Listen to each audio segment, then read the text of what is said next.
How's it going, my friends, on this fine day? Well, it's a fine day here anyway. Kind of ease into my video, as usual, my subject for the day. It's always that transition from sitting and thinking to making the video. Those who follow my channel or have watched me before know that most of my videos are just made off the cusp. I generally have an idea, I grab the camera, I start talking. I very rarely have planned out videos, maybe 1 in 50 or something I'll write down some notes for. But everything I say comes from the heart, and I don't edit anything out. It's just something I wanted to mention, because I've watched a lot of videos that really are well put together and well presented. I could probably cut my videos down to a lot shorter if I didn't go and like talk about little off the subject things, but it's what makes it important to me.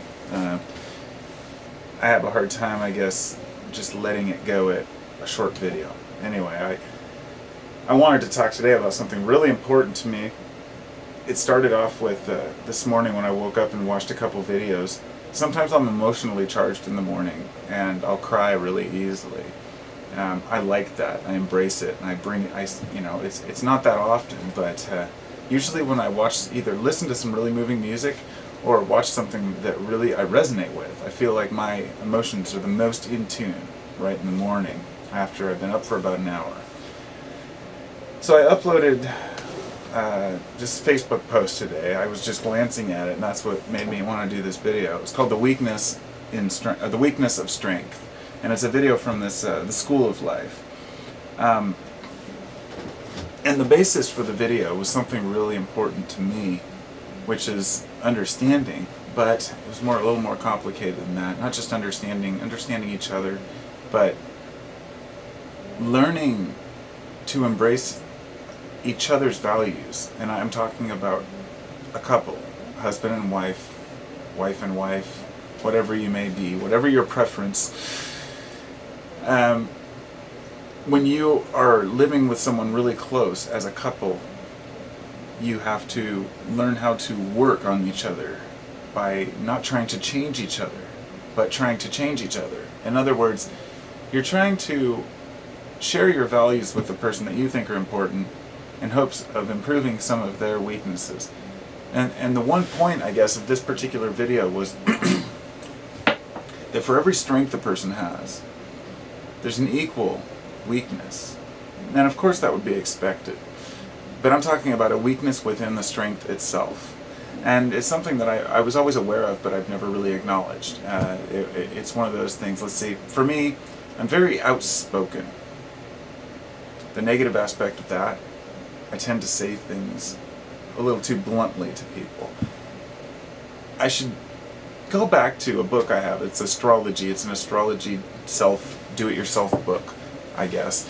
It's a pretty thick book, and it talks about all the different signs and the moons and everything. And I was doing my charts one day, and I was looking at the way they have these circular patterns towards the back. There's circles, like 3 or 4 circles within circles, which basically show your strengths on one side, which resonate with me very well, as far as the weaknesses do too, was the thing.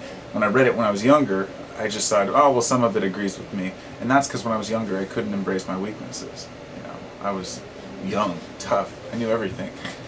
So, looking at the charts, it shows how that strength affects you through the weakness. That is the weakness in the strength. It shows that by me being very, let's say, the example, of course, that I just gave was, I'm very outspoken and quick in a conversation, yet that costs me by not thinking about what I'm going to say. Maybe I offend someone and don't mean to. Being virtuous or being honest and kind is very important. However, the weakness of that is that it's very difficult sometimes to make money because you're not good at business, or I'm not good at business because I'm always giving people free stuff and not charging enough, and losing my ass basically everywhere. So there's a strength of the virtue, but the weakness of loss. There's a strength in humility, being humble. Yet a weakness of that would be that sometimes a person becomes too pious. or egotistical because they're the soft-spoken type and they think that they have things figured out in their minds. And let me expound on that for a minute. When I'm talking about folks who talk or don't talk, when I was younger, I've always been a very talkative person. And over the last few years, a while back, I was thinking, I'd really like to become a soft-spoken person, maybe take a vow of silence someday in my life for like a year. And I think maybe I still will when I'm older. But for now, I use my talking to my advantage. It's a virtue. What I've realized, though, is that the more soft-spoken and withdrawn you are, the less resistance you're going to have to your ideas from other people. The less you're going to be confronted with the realities of the flaws in your thinking, and the less that your faults and follies are going to be noticed. And this is a protective measure for some people. But what it does is cause us to repeat our negative habits over and over. For example, a single person who lives alone, doesn't talk to people, doesn't get out. They can create a very nice life for themselves. But when it comes down to conversing with other people, they may be deficient in that. A good example is mathematicians. Really good mathematicians are well known for being social outcasts, if you will. And it's not because they're idiots or nerds. Some of them are very intelligent, well-spoken people, but many of them, from what I've seen and the research I've done, I'm not trying to pick on mathematicians because I really don't know any personally. This is just, I've watched a few documentaries about the brain, and they've spoken about this very instance, how when you have developed one part of your brain to work logically very strong towards one particular goal, you may be lacking in other areas. Now we know when a person goes blind, for example, the other parts of their brain will take over, the part that used to be used for vision will gradually morph into being used for hearing and smell, so they'll have better senses. It's just a fact. People who are born without vision don't even create the centers that they need for vision. So therefore, they've done an experiment recently where they did a transplant and tried to give someone vision who hadn't had it. And it was horrible for her, because she said that before that she'd never seen total blackness, but after that she could see total blackness at night and then a little bit of light in the day, but her brain couldn't make sense of what she was seeing. So to her it was this big scary thing that she didn't need because she'd never had. Anyway, her strength was through her other senses, and we perceived it to be a weakness because she had no sight. And she may have perceived it as a weakness too, because of her programming, because of what she's been told for so long. And this programming that we have comes at a cost, but that's for a different subject altogether. I think it really ties together though. Our strengths that we have are always followed by some sort of a flaw. And the idea is not to try to separate the flaw from the strength, because they're inseparable. They are one and the same. You can work on and hone it and polish certain aspects of it, which is something that I've done, for example.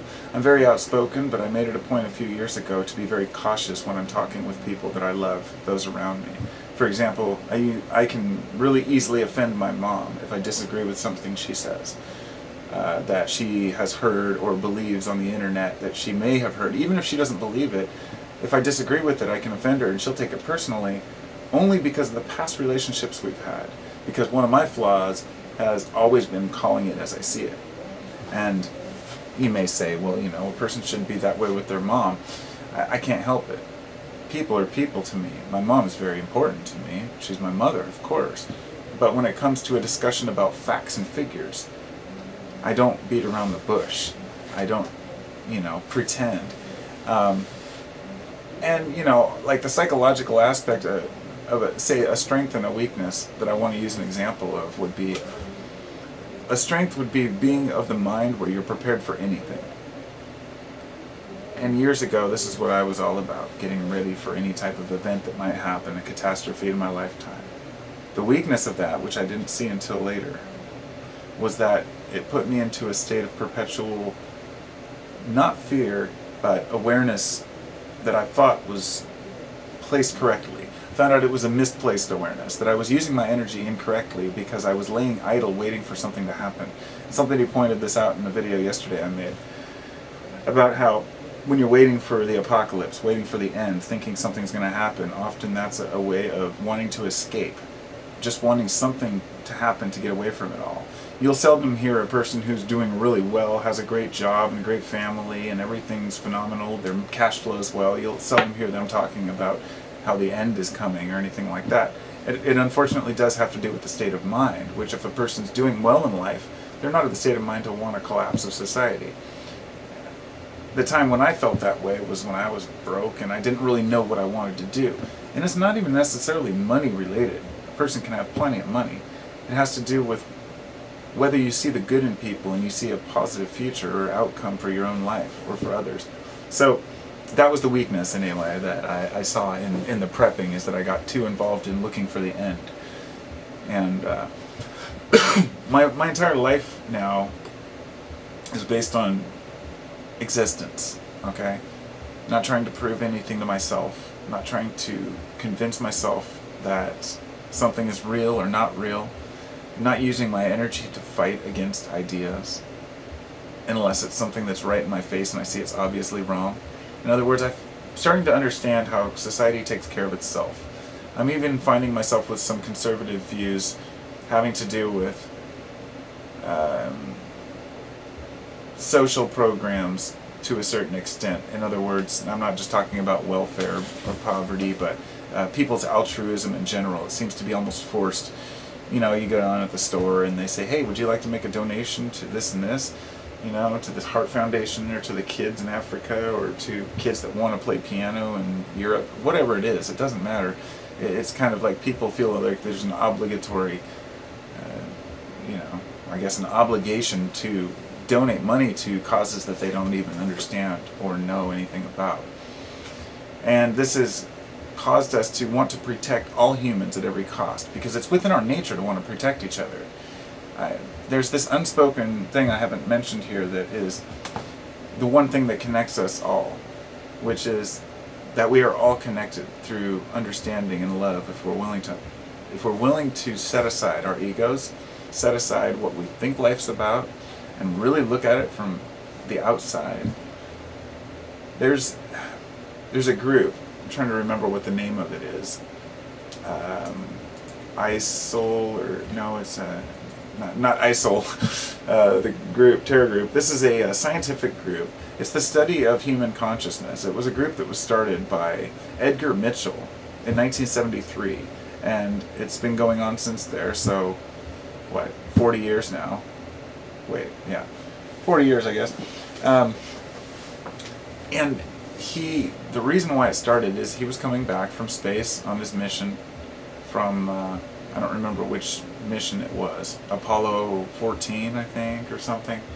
And on his way back to Earth, he said he had this, what they call a samadhi experience. And you may call it satori, if you will. It could be an epiphany, an awakening, a moment of clarity. However you define it, a spiritual awakening. And he said that all at that moment he understood and just knew that humanity was interconnected with the universe, and that there was more to it than we'd been taught, and that science didn't have all the answers and never would. And he tried to describe it but couldn't. It impacted him so hard that he started this group, which still exists today, and they have acquired a lot of interesting research on how we as humans operate.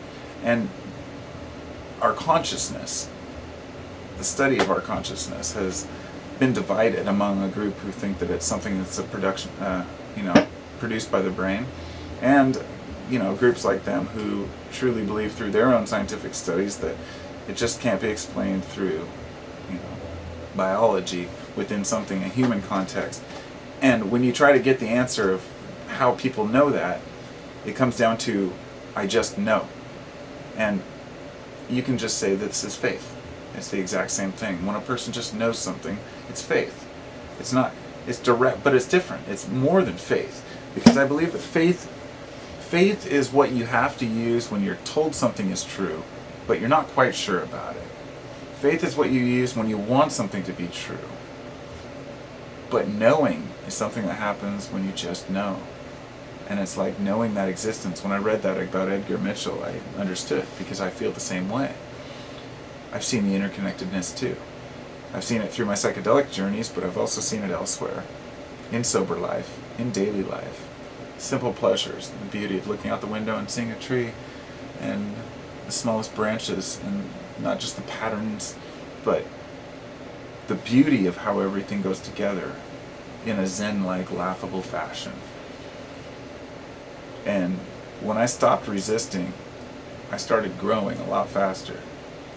It's when I stopped resisting other people's beliefs. It's when I unsubscribed to any negative information that I may have online, and I unsubscribed to any negative conversations with friends I may have not wanted to discuss things with anymore, or associate with anymore, and separated myself from things that held me back or kept me down.